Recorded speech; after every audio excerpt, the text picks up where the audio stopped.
दर्शना के और हमारे विधान परिषद के तीनों माननीय सदस्य और आज की बैठक में हमारे नगर की महापौर अभिलाषा जी और आज एक दिन का यह प्रशासनिक दौरा था, सरकारी बैठक थी, समीक्षा बैठक थी। इस बैठक में बहुत विस्तार से विकास से जुड़ी हुई, कानून व्यवस्था क्षेत्र से जुड़ी हुई कई महत्वपूर्ण विषयों पर विस्तार से चर्चा करके आवश्यक निर्देश दिए गए हैं। सरकार के माध्यम से जो प्रदेश के विकास की दृष्टि से, गरीब के विकास की दृष्टि से, रोजगार की दृष्टि से विशेष कि जैसे यहाँ पर एक गड्ढा मुक्ति को लेकर के शिकायतें थी, उसके लिए अभियान चलाने के निर्देश दिए गए। पहले से कई सड़क की परियोजनाएं, कई सेतुओं की परियोजनाएं चल रही हैं, उनको समयबद्ध तरीके से निर्देश दिए गए हैं। विद्युत व्यवस्था को लेकर के भी विशेष अभियान चलाने, जिसके कारण से हमें आबाद बिजली नगर और ग्रामीण क्षेत्र में जो निर्धारित समय तक मिलना चाहिए उपलब्ध रहे और उसकी जो भी कमियां हैं उनको दूर करने के भी निर्देश दिए गए हैं।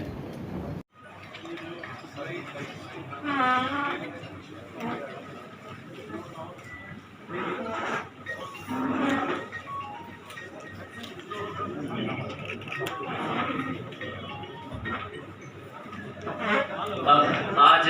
जनपद प्रयागराज में उपयुक्त व्यवस्था बनाए रखने और जो अभी निराश्रित गौवंश कहीं छुट्टा घूम रहे हैं तो उनको पकड़ करके ऐसे गो आश्रय स्थल तक पहुंचाना और गो आश्रय स्थल में जो गो सेवक हैं और उनके खाने पीने की दवाओं की व्यवस्था पर्याप्त करने का यह भी आज निर्देश दिया गया है। एक बहुत ही महत्वाकांक्षी योजना माननीय प्रधानमंत्री श्री नरेंद्र मोदी जी के मार्गदर्शन में उत्तर प्रदेश के अंदर संचालित है, जिसमें हर घर नल से जल पहुंचाने का कार्य, उसे तेजी से आगे बढ़ाने के निर्देश दिए गए हैं। पाइपलाइन जो घर घर जल पहुंचाने के लिए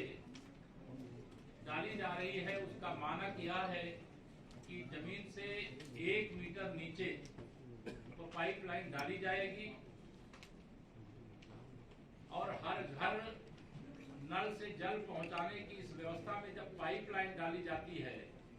तो कई स्थानों पर पाइपलाइन डालने के लिए सड़क तोड़ी जाती है। उस सड़क को भी 1 महीने के अंदर बना करके फिर से पूर्व की भांति उपलब्ध कराने के भी निर्देश दिए गए हैं। पीएम स्वनिधि योजना के अंतर्गत प्रयागराज में लगभग 32,000 लोगों को ऋण सुविधा उपलब्ध कराई गई है और शहर के अंदर जो ऐसे रेहड़ी पटरी व्यवसायियों के लिए वेंडिंग जोन का निर्धारण है वह आनुपातिक, मतलब 32,000 हमारे रेहड़ी पटरी व्यापारियों को ऋण दिया गया है, लेकिन अभी 3,000 के लगभग का बनाने का प्रस्ताव बताया गया। इससे ये कहा गया कि जितने पीएम स्वनिधि योजना के अंतर्गत ऋण पाए हैं उनके लिए व्यवस्था वेंडिंग जोन की करना चाहिए और वेंडिंग जोन कौन, नॉन वेंडिंग जोन कौन सा, इसका भी निर्धारण करना चाहिए। एक बहुत ही महत्वपूर्ण विषय जो बहुत पुराना है, शंकरगढ़ में एक रिफाइनरी का प्रस्ताव था जिसके लिए लगभग 2000 एकड़ लैंड पहले से अधिग्रहित की गई है। आज की बैठक में उसे भी शामिल किया गया है कि उसका प्रस्ताव आज की बैठक के माध्यम से भारत सरकार के पेट्रोलियम मंत्रालय को भेजा जाएगा कि यहाँ पर रिफाइनरी की स्थापना हो, जिससे हजारों हजार की संख्या में रोजगार सृजित हो। पर्यटन प्रयाग के विकास का मुख्य आधार है और इसके लिए जिस प्रकार से काशी, जिस प्रकार से विंध्याचल, जिस प्रकार से अयोध्या धाम, जिस प्रकार से चित्रकूट जाना है, तो उसकी भी संभावना तलाश करके उसकी भी व्यवस्था करने के निर्देश दिए गए हैं। साथ ही यहाँ महर्षि भरत भरद्वाज जी का आश्रम, संगमेरपुर धाम और जो हमारा कुंभ मेला क्षेत्र जिसे हम संगम क्षेत्र कह सकते हैं, उसके लिए भी संभावनाएं तलाशने और 11 सितंबर को जब ये कल ये बैठक होगी तो उसमें सारा विस्तृत तौर से यहाँ पर लोग प्रेजेंटेशन देंगे। फिर सारे जनप्रतिनिधियों की और शहर के कुछ और वरिष्ठ लोगों की उपस्थिति में उस पर आगे का निर्णय लिया जाएगा। अभी इस बात की बधाई दी गई कि हर घर तिरंगा अभियान में प्रयागराज ने और प्रदेश ने, और जिस प्रकार से विंध्याचल, जिस प्रकार से अयोध्या धाम, जिस प्रकार से चित्रकूट धाम, उसी प्रकार से प्रयागराज में पर्यटन, धार्मिक पर्यटन की अपार संभावनाओं को ध्यान में रखते हुए विकास की योजनाओं को तैयार करने और 2025 में होने वाले कुंभ से पहले बहुत सारे ऐसे विषय हैं, स्मार्ट सिटी को लेकर के ऐसे विषय हैं जिनको लेकर के एक अलग से बैठक 11 सितंबर को यहीं इसी सर्किट हाउस में ही आयोजित करने का कार्य किया जाएगा। उसमें उसकी अलग से चर्चा की जाएगी। लेकिन अभी जो हमारी अनेक परियोजनाएं संचालित हैं, उनको समय से पूरा करना और जो जनता के लिए हम सुविधा देना चाहते हैं वो समय से गुणवत्तापूर्ण ढंग से भ्रष्टाचार से मुक्त रखते हुए प्राप्त हो, इसका प्रयास किया गया है। जनपद में फूलपुर को नगर पालिका बनाने का प्रस्ताव, बरौद को नगर पंचायत, सुराव को नगर पंचायत बनाने का प्रस्ताव, करछना को नगर पंचायत बनाने का प्रस्ताव, मांडा खास को, बड़ोखर को या बनाने का प्रस्ताव भेजने के लिए भी संभावनाएं तलाशने, इस संबंध में आवश्यक कार्रवाई करने का भी निर्देश दिया गया है। जो हमारा प्रयागराज का एयरपोर्ट है, उस एयरपोर्ट को अभी जो सर्वे आया था उसमें देश में 13वां स्थान यहाँ की जो व्यवस्थाएं हैं, यहाँ का जो व्यवहार है, इस दृष्टि से मिला है और पैसेंजर की भी बहुत बड़े पैमाने पर उपलब्धता है। 2025 का कुंभ आ रहा है, इसलिए इस एयरपोर्ट का एक्सटेंशन करने के साथ साथ इसे इंटरनेशनल एयरपोर्ट बनाने का प्रस्ताव भी आज की बैठक के माध्यम से तैयार करने का निर्देश दिया गया है। अभी पिछले आपने देखा है सावन के महीने में कोरोना के बाद पहली बार कांवड़ यात्रा चल पाई है और उसमें एक जो पुल है शास्त्री ब्रिज से लेकर के हंडिया तक एक तरफ का रास्ता बंद करना पड़ता है। कई बार दुर्घटनाओं की भी आशंका रहती है। इसे ध्यान में रख करके कांवड़ पथ भी एक अलग से इसी जो हम लोग दारागंज से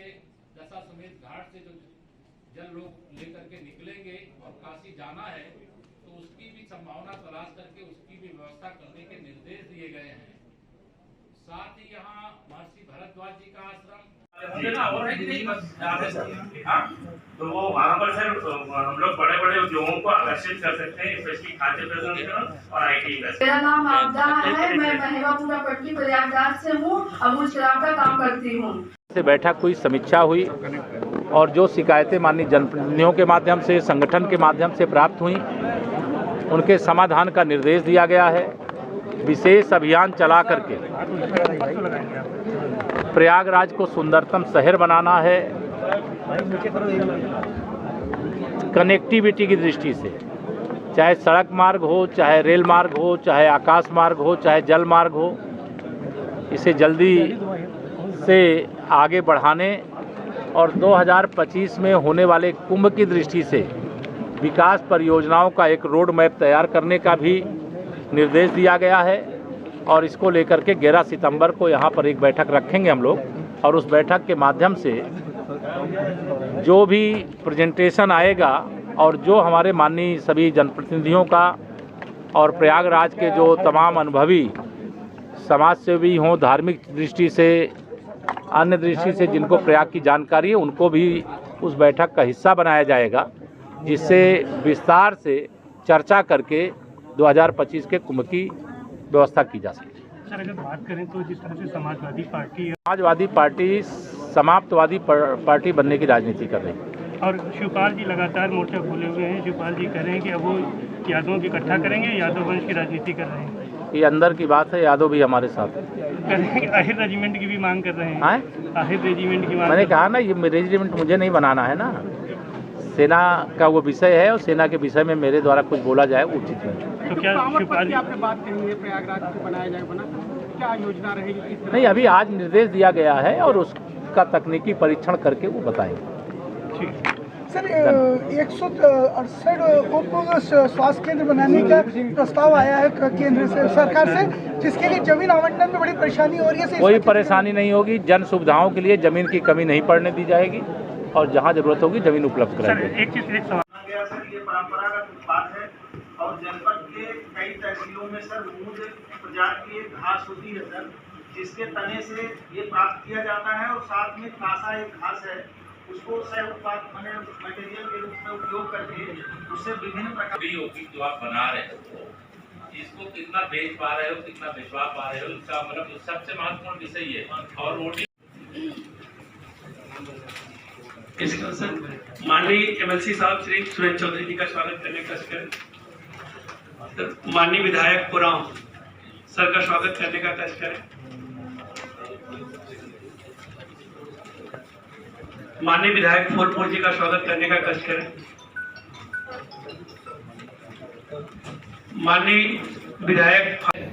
उनके मुआवजा वहाँ उपयुक्त व्यवस्था बनाए रखने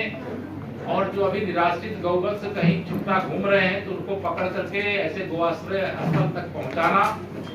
और गो आश्रय स्थल के मार्गदर्शन में घर नल से जल पहुंचाने का कार्य, उसे तेजी से आगे बढ़ाने के निर्देश दिए गए हैं। पाइपलाइन जो और हर घर नल से जल पहुंचाने की इस व्यवस्था में जब पाइपलाइन डाली जाती है तो कई स्थानों पर